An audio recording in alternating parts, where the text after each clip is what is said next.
I'm Ronnie. I'm an alcoholic. Um, First of all, I'm honored to be here. Really appreciative that you guys asked me to come speak, especially with my dad. It's really it's a cool thing for me for sure. I little out of sorts, a little tired today. Decided to go into work. Probably shouldn't have.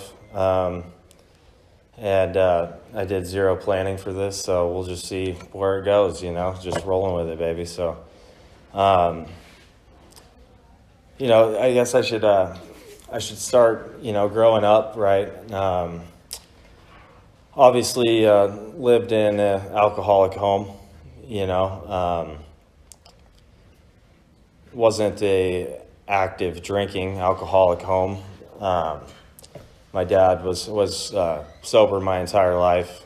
I've never seen him drink, never seen him, in that perspective, right? And but I will say, and this is a big part of his story, so I won't lean into it too much. But he didn't go to meetings for first about 13 years of my life, maybe 12, and so, a lot of the behaviors were present, right? And a lot of shit went on that, my sponsor would tell me it wasn't exactly normal, and which was good to hear from him, because he's kind of one of those guys, nothing ever surprises him, right? So when I shared about certain things and he was, like, that's some seriously crazy shit, I was like, well, thank God, because I've always had the suspicion that, no confirmation, right? So, but yeah, so growing up, it's, of course, you don't, obviously my parents did a lot of good for me. I want to say that first and foremost. But as a kid, when you're growing up, you don't exactly remember the good. It doesn't seem, at least to me, I seemed what really sticks out for whatever reason is just the trauma that might occur, right? And so, just from my perspective, growing up, the house was, I would say, very angry, very explosive, and of course, I picked up on that, especially later in life. And as I became an adult, that was a character, one of my character defects, very explosive anger and rage, and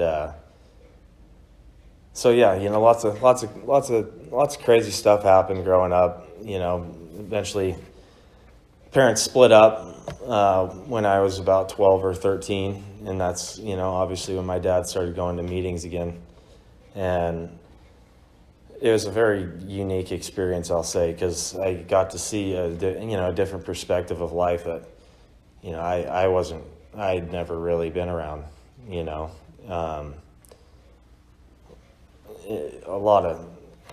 a lot of aspects of, what ended up being his new relationship a little later on down the road, they didn't seem real to me.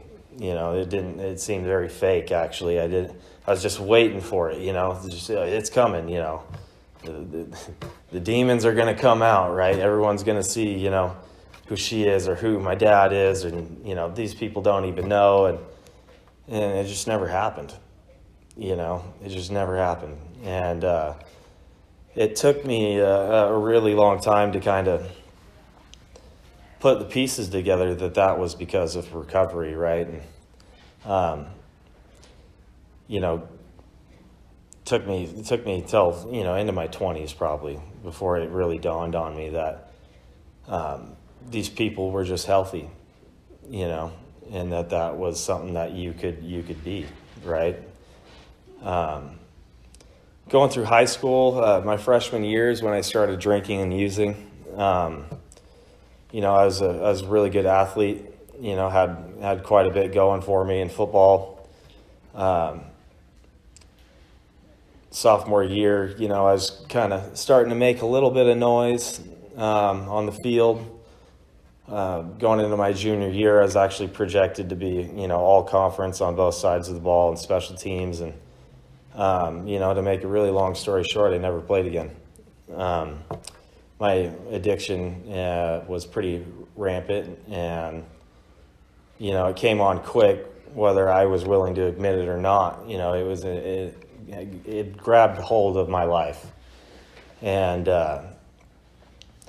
even then, I had a lot of people around me that were kind of pushing me towards this program, right? And,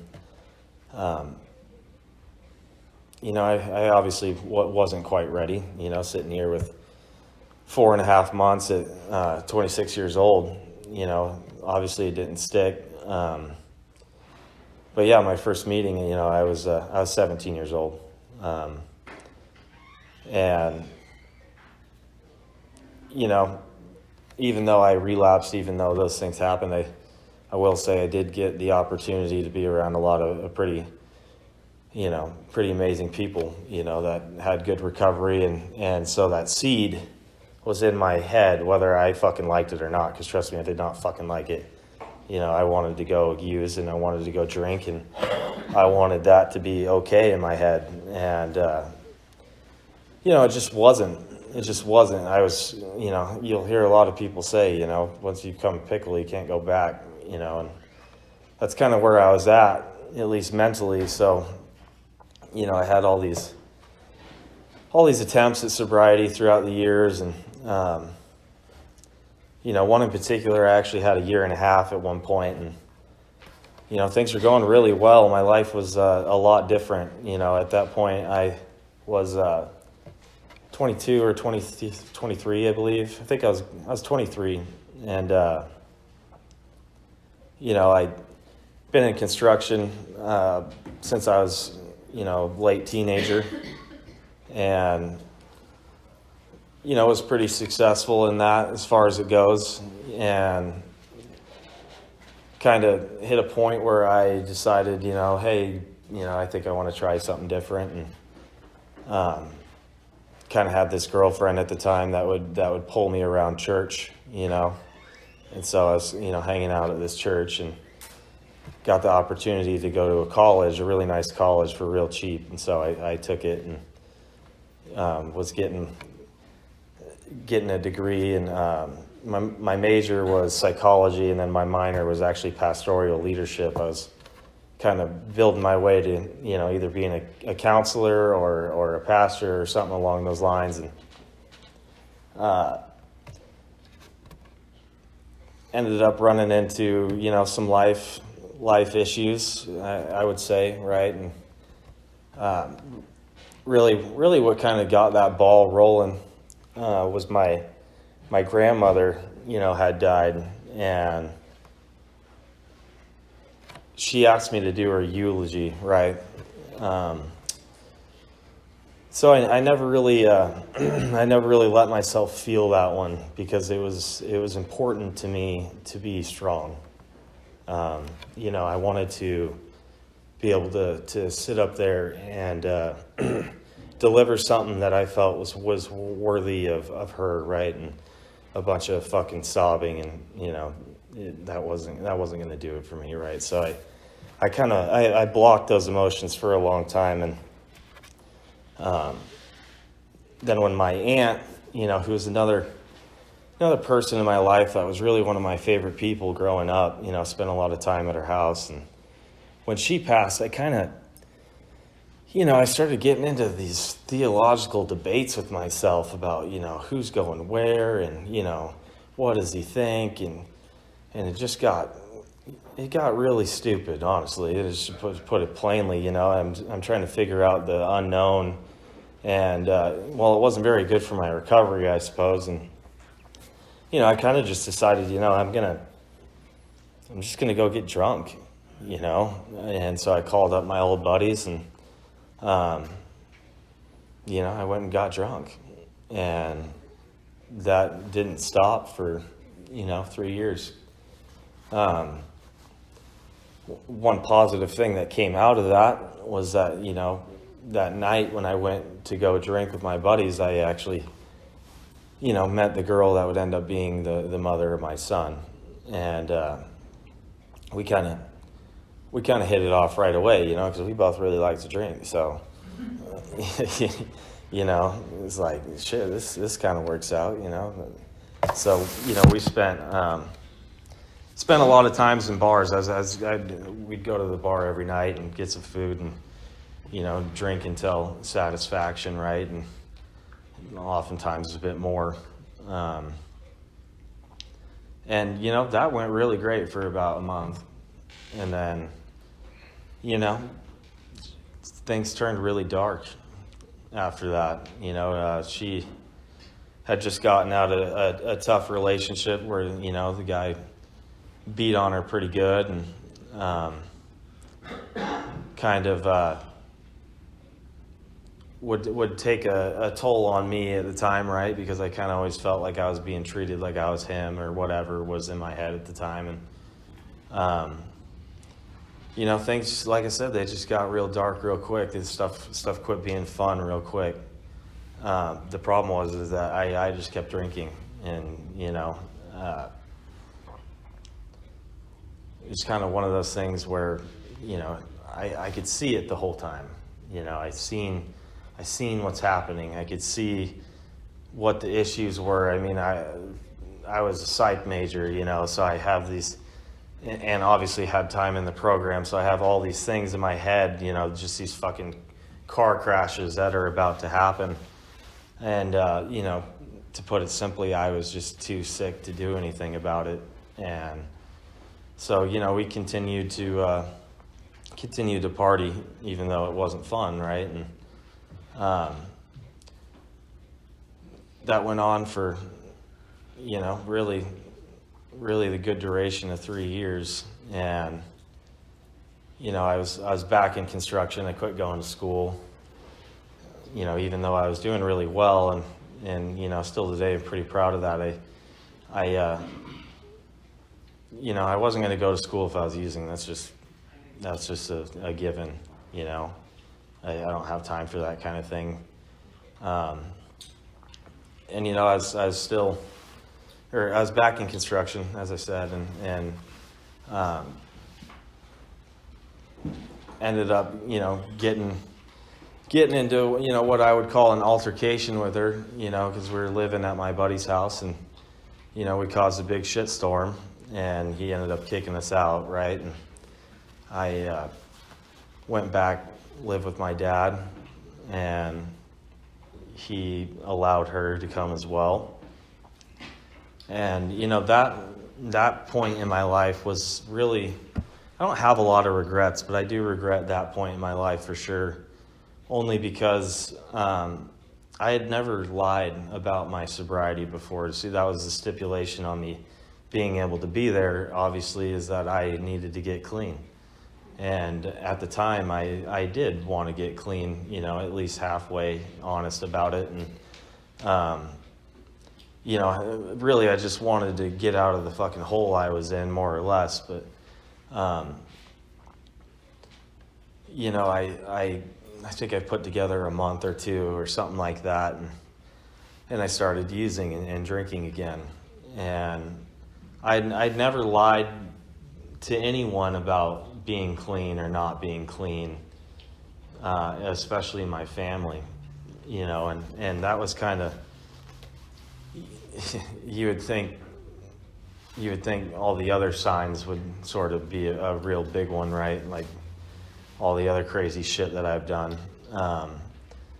But to me, that was kind of a really solidifying moment to me that I was an alcoholic, because I officially couldn't be honest, you know, and I had never had that phenomenon before. I just never lied about it, you know. I was either sober or I fucking wasn't. And, you know, I tried to play that off for a while, you know, using and drinking and acting like I was still doing program shit. And you know, it was pretty obvious, I'm sure, to everyone else around me that I wasn't doing what I said I was doing, or, you know, even close to what I was supposed to be doing. But I kind of, you know, I was manipulating how I could. And is that my warning for a couple minutes? Yeah. So I was manipulating people, you know, my dad, how I could to get what I wanted, right? And you know, just to kind of wrap that up, I ended up getting kicked out of that house too. I got my own place, and you know, the dysfunction between me and my girlfriend really didn't get any better from there. Maybe even got worse. And she obviously got pregnant, as I said, and you know, once my son was born, I talked about, you know, being in school to be a pastor, but really the day my son was born was the only time I really can say for sure that I actually felt God. And it just as soon as he popped out, I mean, it was just this moment of just, you know, I just, in my head over and over and over, it was just good Father, good Son, good Spirit. And, you know, it was just like, it just finally clicked. That's all he wants from me, just be a good Father, a good Son, and a good Spirit. And, you know, I went and got high right after, you know, and I continued to do that for the first 5.5 months of my child's life. And, you know, just to kind of come full circle real quick, you know, there was a moment where I was fighting with my girlfriend, and I had seen, you know, when my parents were getting divorced, I seen a lot of shit that I probably shouldn't have, you know, real explosive, you know, violent altercations between them. And, you know, I had found, I believe it was a weed pen in my girl's purse, you know, and she's breastfeeding, right? And so I'm fucking beside myself because I'm a total hypocrite. And, you know, I'm like pulling her out of the car and just freaking out and telling her, you do this shit again, you know, I'm going to fucking kill you. And, you know, I just remember looking in the back seat at my son, and he's screaming. And, you know, it just dawned on me that if I kept going the way I was going, it was 100% chance he would be just like me. And I couldn't accept that. You know, I at least have to give him a chance. So shortly after that, I came to the program. I started working the steps, and, you know, now here I stand today, still sober and still doing well, you know, and getting promotions at work, and, you know, doing all the shit that I used to sit around and say I could do if I really wanted to, but never fucking did. So, again, I'm really grateful to be here, guys. I really appreciate you having me, and due to time, that's all I got. Thank you.